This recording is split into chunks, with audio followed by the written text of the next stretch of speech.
We have led this congregation for a few years now.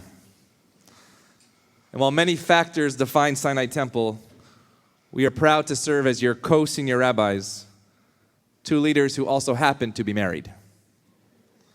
And instead of shadowing the second part of that sentence, that we are married, we want to highlight the uniqueness of this factor when it comes to leading a congregation.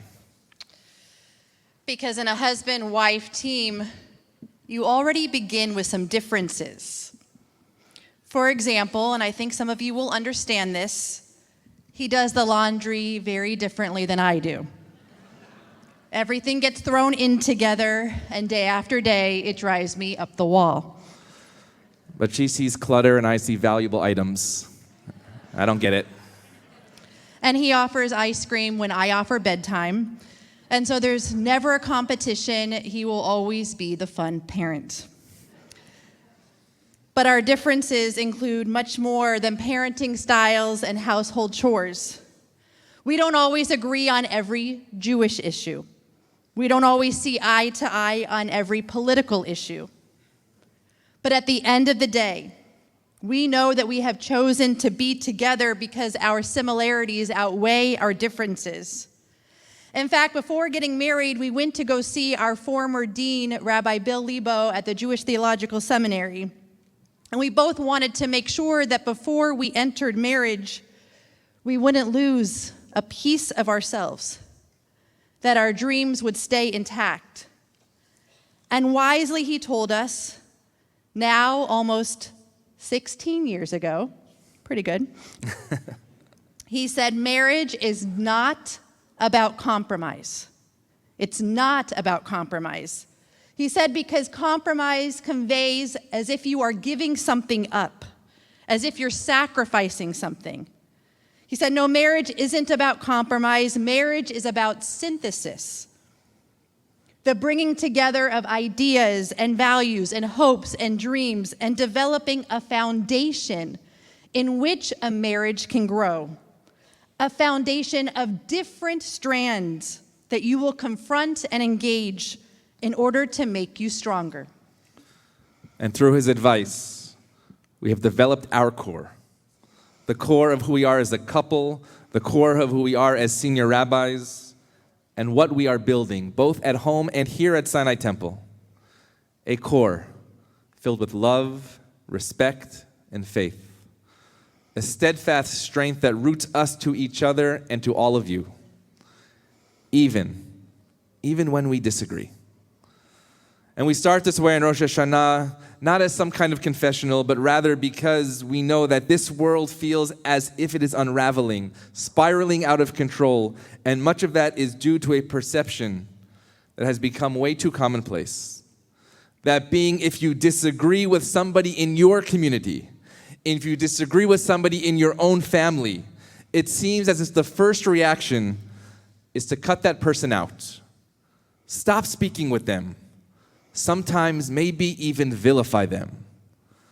And especially these past few weeks, we have heard from so many of you wondering, where do you turn when the world seems so set to tear us apart?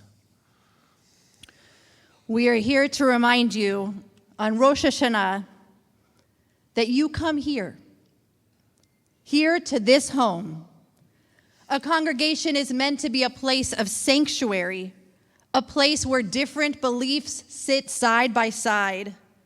When we look out at all of you, we don't know who voted for whom. We don't know who eats kosher food and who doesn't.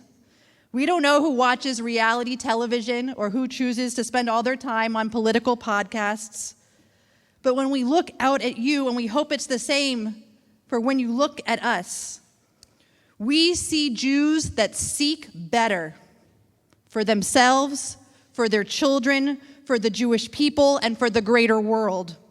Sometimes our ways of getting there are different, but nevertheless, the commonality of wanting to bring and see light in an increasingly darkened world, to us, that's the reason.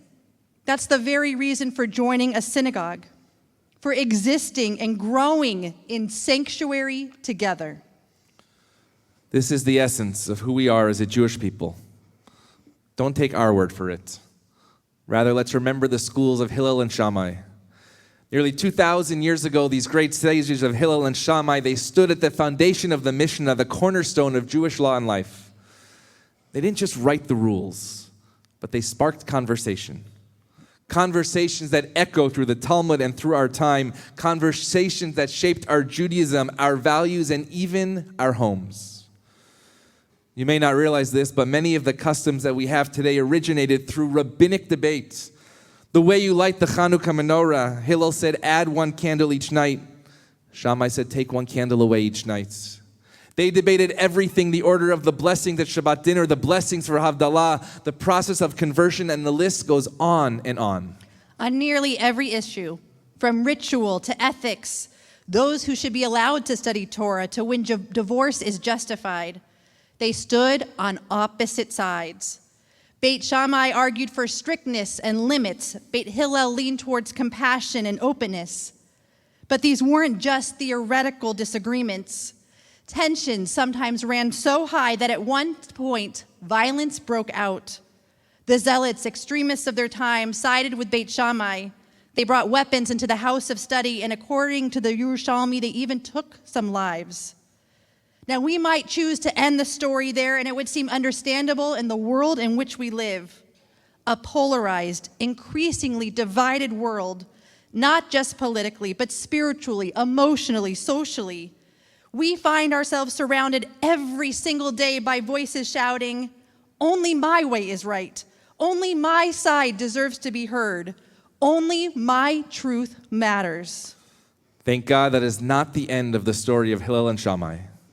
Because the mission, Yevamot, says that despite all of their disagreements, and they disagreed on nearly everything, the students of Hillel and Shammai, they married each other. They ate in one another's homes. They found a way to stay in relationship even while standing on different sides of the law. The Torah of Hillel and Shammai is what we try to model as parents, as partners, and as rabbis of this congregation. Whether it is bringing an array of voices to speak about Israel and Gaza, discussing the future of the conservative movement, or even striking a balance between how much organ and piano you hear this morning, we have coined this phrase, engagement but not agreement. Engagement but not agreement. We don't expect agreement in this sanctuary. That would be boring. But we expect engagement. We expect listening. We expect kindness and compassion and caring and modeling how to live together so that the light we generate here is a light that we feel outside of these doors. An article just came out in Believing, a new religion and spirituality newsletter from the New York Times. And the article is called Finding God in the App Store. To summarize, tens of millions of people are now turning towards God through AI chatbots. People are speaking to bots as if they are speaking one-on-one with God. Now, whether or not these kinds of apps have a place in the faith industry, that's perhaps for another sermon. But the danger here is that instead of engaging with each other, we are engaging with a machine. And as the article explains, the bots mostly validate the opinion you offer. You tell this God bot that you are angry with the world, the bot will reply, yes, your anger is justified. And people love these bots because there's little disagreement or challenge or confrontation. And this is all well and good if you are now choosing to live in isolation, in a place where human connection no longer exists. But thank God we don't. And so we must create and sustain synagogues and sanctuaries where faith and disagreement and conflict and love coexist side by side, so that faith and disagreement and conflict and love also coexist outside these walls. So one final story about Hillel and Shammai. They, of course, couldn't agree how to also put a mezuzah on the door. Hillel said the mezuzah should be placed horizontally, but I don't know about you, I've never seen a mezuzah like that. And Shammai said, no, Hillel, you place a mezuzah vertically. But I haven't found any mezuzahs like that either. So how is a mezuzah placed? Show me, how is a mezuzah placed? Exactly. They're slanted, reaching in both directions. Perhaps as an eternal and external reminder that multiple truths can exist within the same sanctuary, within the same home, within the same family. As your leaders, we will not let this sanctuary succumb to the chaotic world that exists outside these doors. But instead, on Rosh Hashanah, on which we begin anew, we implore you to uphold the lessons of our past, the lessons of our rabbis, the lessons of Hillel and Shammai. Engagement, not agreement. Synthesis, not compromise. A sanctuary in which we do not cast each other off, but rather listen, discuss, be willing to learn from each other, and even leave this room for another perspective to potentially be true.